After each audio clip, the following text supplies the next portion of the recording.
Steel ప్లాంట్కి సంబంధించి రీసెంట్గా మాజీ సీఎస్ ఎల్వి సుబ్రహ్మణ్యం గారు కూడా ఒక ఛానల్ వేదికగా కొన్ని కామెంట్లు అయితే చేశారు. చాలా హాట్ కామెంట్లు అనుకోవాలి అవి కూడా.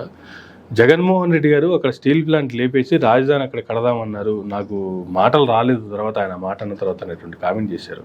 నిజంగా అలాంటి కామెంట్లు జరిగినాయి అంటారా? అసలు దాన్ని నమ్మే పరిస్థితి అంటారా? నిజంగా ఆ వ్యాఖ్యల్లో వాస్తవం ఎంత ఉందంటే ఏం చెప్తారు సార్? అసలు అలాంటి కామెంట్లు ఇప్పుడు ఎందుకు బయటకు వస్తున్నాయి? పోనీ ఇప్పుడు ఎందుకు భూమి అంటే అక్కడ 20,000 ఎకరాల భూమి ఉంది, ప్రభుత్వ భూమి. అది అంటే వీళ్ళు ఒక ప్లాన్ ప్రకారంగా ముందు నుంచే ఒక బురద జల్లే ప్రయత్నం చేసి దాని మీద వీళ్ళ మీదకి ఎటువంటి కామెంట్లు రాకుండా ప్రయత్నం అనేది ఆయన మరి ఒక ఐఏఎస్ ఆఫీసర్ కాబట్టి ఆయన అబద్ధం చెబుతారనో లేదా బురద చదువుతారని అయితే మనం అనుకునే కదా, ఒక స్థాయి ఉన్న వ్యక్తులు కాబట్టి. మరి ఆ భూమి ఉందనే కదా వీళ్ళకి కన్నుగొట్టి దాన్ని ప్రైవేటీకరణ చేయాలనేది. ఇప్పుడు రాజకీయ నాయకులు ఎవరనేది అదే మరి చేసేది. ఇంత ఖర్చు పెట్టినప్పుడు ఎక్కడ ఏ భూమిలోనే దాన్ని స్వాధీనం చేసుకోవాలని చెప్పి చూస్తారు.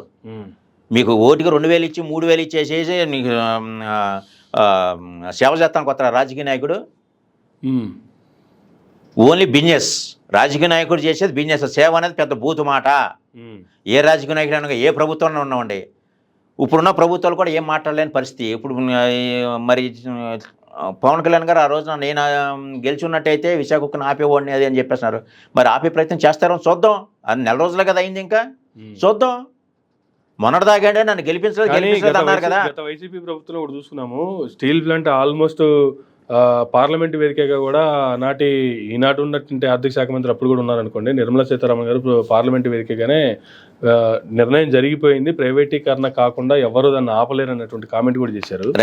అయినప్పటికీ కూడా ఆ ప్రభుత్వం ఉన్నంత కాలం దాని మీద ఎవరు మళ్ళీ దాని ప్రైవేటీకరణ దిశగా లేకుండా చర్యలు అయితే తీసుకున్నట్టే చూసాం కదా. ఎవరు రాలేదు కదా తర్వాత.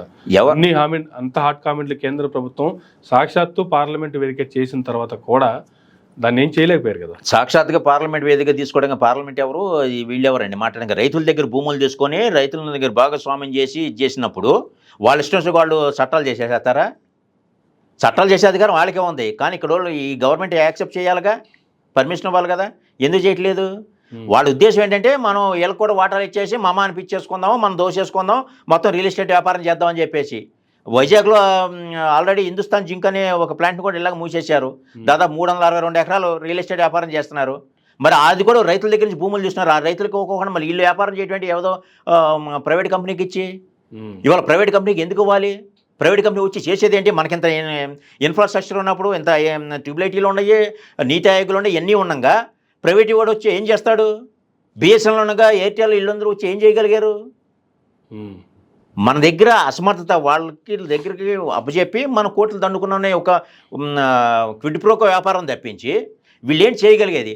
పోలవరం అట్లాగే ఇచ్చారు ప్రైవేట్ వాడికి, మేము కాదన్నారు, మళ్ళీ ఇంకోళ్ళకి ఇస్తున్నారు కాంట్రాక్టు, మళ్ళీ ఆడు కూడా కాదండి ఇంకోళ్ళకి ఇస్తారు. ఇప్పుడు అట్లాగే ఈ విశాఖ ఉక్కును కూడా ప్రైవేట్ వాడికి ఇచ్చేయండి, వాడు కాదని చెప్పి ఎందుకు? మనం చేయలేని అసమర్థులమా? మనకి ఇంత గవర్నమెంట్ ఉండి, ఇంత నెట్వర్క్ ఉండి, ఇంత మౌలిక సదుపాయాలు ఉండి, ఇంత ఎన్విరాన్మెంట్ ఉంది, ఇంత ప్రావీణ్యం కలిగినటువంటి యువకులు ఉండగా వాడెవడో ప్రైవేట్ కంపెనీకి ఇవ్వాల్సిన గవర్నమెంట్ ఎందుకు చేయకూడదు? ఆఫ్టర్ ఆల్ కావాల్సిన 5,000 కోట్లు ఆ విగ్రహాన్ని పెట్టారు. ఆ విగ్రహానికి కూడా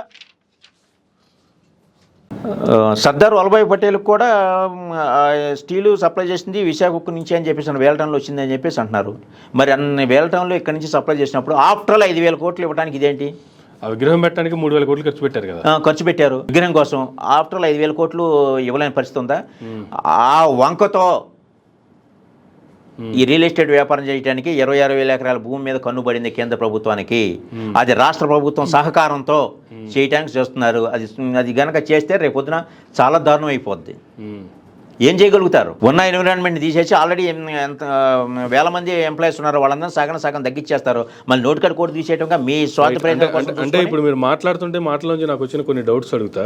అంటే ఇప్పుడు గత ప్రభుత్వంలో అది కాలేదు కాబట్టి ప్రభుత్వం మార్చేసి మరలా వీళ్ళ ద్వారా చేసుకుందాం అనేటువంటి దాంట్లో భాగంగానే కూటమి మళ్ళీ ఫామ్ అయిపోయి అధికారంలోకి రావడానికి గల కారణాలు అంటారా? అయ్యుండొచ్చు, కాదని ఎందుకు చెప్పాలి? ఇప్పుడు పవన్ కళ్యాణ్ గారు నేను ప్రశ్నించడం కోసం ఉన్నాను, విశాఖ ఉక్కు మీద గట్టిగా మాట్లాడారు. రోజున నేను అఖిలపక్షం వారం రోజులు టైం ఇస్తాను, అఖిలపక్షం వేయండి చెప్పేసి. ఇప్పుడు ఈయన అధికారులు ఉన్నారు కదా, గెలిచారు కదా, 21 సీట్లు ఉన్నాయి, 2 ఎంపీ స్థానాలు ఉన్నాయి. ఈయన అఖిలపక్షం ఏమేనండి? నీకు విజయ్ మాల్యాకి లేకపోతే అదానికి అంబానీకి అఖిలపక్షానికి వేయాల్సిన అవసరం ఉంది మీకు ప్రధానమంత్రి గారితో డైరెక్ట్. ఈయన అన్నారు కదా జగన్మోహన్ రెడ్డి గారు అఖిలపక్షం ఏమని చెప్పేసి. ఎస్ మీరే బాధ్యత తీసుకుని ఇప్పుడు ఏంటి? అప్పుడండి మీకు అవకాశం లేదు, ఇప్పుడు ఉంది కదా అఖిలపక్షం వేసి మీరు ఆఫ్టర్ 5,000 కోట్ల కోసం ఇన్ని వేల మంది ఎంప్లాయీస్ని కానీ వీళ్ళని కానీ ఎందుకు మీరు రోజును పడేయాలి ఇది అని చెప్పేసి అఖిలపక్షం 5,000 కోట్లు తీసుకొచ్చి దానికి అప్పచెప్తే నీకు 4 నెలల్లో నీకు టర్న్ ఓవర్ అయిపోద్ది కదా, మొత్తం ఫుల్ ఫెడ్జ్డ్గా రన్ అవుతుంది కదా, ఎందుకు చేయరు మీరు వీళ్ళు? చూద్దాం, మొన్న 1 మంతే కాబట్టి అయింది, మనం కూడా టైం ఇద్దాం చూద్దాం. ఇప్పుడు కేంద్ర ప్రభుత్వం దాదాపు ఈ 10 సంవత్సరాల్లో 10 లక్షల కోట్ల పైచీలకు మాఫీ చేసింది.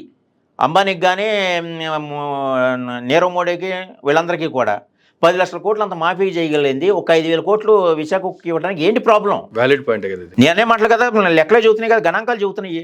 దాదాపు 10 లక్షల కోట్ల పైసలకు మాఫీ చేశారు నరేంద్ర మోడీ గారు అని చెప్పేసి అన్నారు గత 10 సంవత్సరాల్లో. ఆఫ్టర్ ఆల్ 5,000 కోట్లు విశాఖకు ఇవ్వడానికి ఏంటి? అధికారికంగా ఇస్తున్న లెక్కలే అవి. ఎవరు దాని మీద అప్పుగా నేను అనేది ఇవ్వమని కూడా అంటలేదు, అప్పుగా ఇవ్వండి.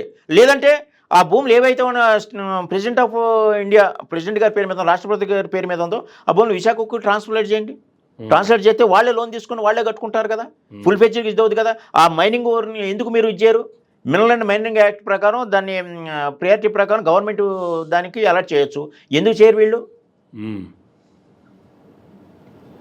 సంబంధిత మైనింగ్ దానికి అలర్ట్ చేయకోకుండా నీకు లాభాలు రమ్మంటే ఎక్కడి నుంచి వస్తుంది? రేపు ప్రైవేట్ వాళ్ళు వస్తే మాత్రం ఎక్కడి నుంచి వస్తుంది? వాళ్ళు మాత్రం ఎక్కడి నుంచి చేయగలుగుతారు? ఉన్న పరిస్థితిని దాన్ని ఏ రకంగా చేయగలరు? దీన్ని మైనింగ్ ఐరన్ ఓర్ని అలర్ట్ చేయకోకుండా ప్రైవేట్ వాడు వచ్చి ఏ రకంగా ముందుకు తీసుకెళ్తాడు? సమాధానం చెప్పండి. కేవలం రియల్ ఎస్టేట్ బిజినెస్ కోసం హిందుస్థాన్ జింక్ విషయంలో కూడా అదే జరిగింది. నాట్ ఓన్లీ స్టీల్ ప్లాంట్ అండి, దేశవ్యాప్తంగా చూసుకుంటే బోల్డ్ అన్ని ప్రభుత్వ పరంగా ఉన్నటువంటి సంస్థలు ప్రైవేట్ పరం చేసి పడేసింది. ఇవన్నిటి కూడా only business compulsory business point of view. వీళ్ళు ఎప్పుడైతే కమర్షియల్ గా రాజకీయ నాయకులు రాజకీయంలోకి వచ్చి వ్యాపారం చేయడానికి వస్తున్నారో ఈ ప్రైవేట్ సంస్థలన్నీ కూడా నెమ్మదిగా అన్నీ లేచిపోయి, ప్రభుత్వ సంస్థలన్నీ కూడా నెమ్మదిగా లేచిపోయి ప్రైవేట్ సంస్థలకు కన్వర్ట్ అయిపోతాయి.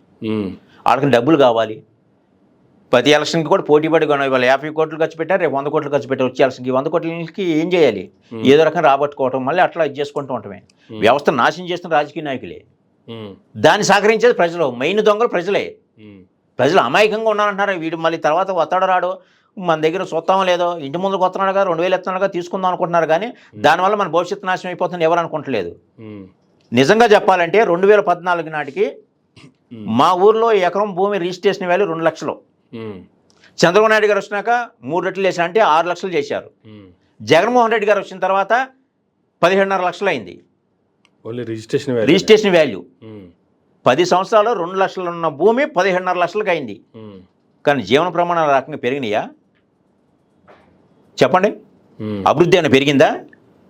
రోడ్లు ఏమైనా విస్తీర్ణం అవుతున్నాయా? హాస్పిటల్ ఏది? ఎడ్యుకేషన్ ఏది? మరి అన్ని రకాలుగా ట్యాక్సులు పెంచేసి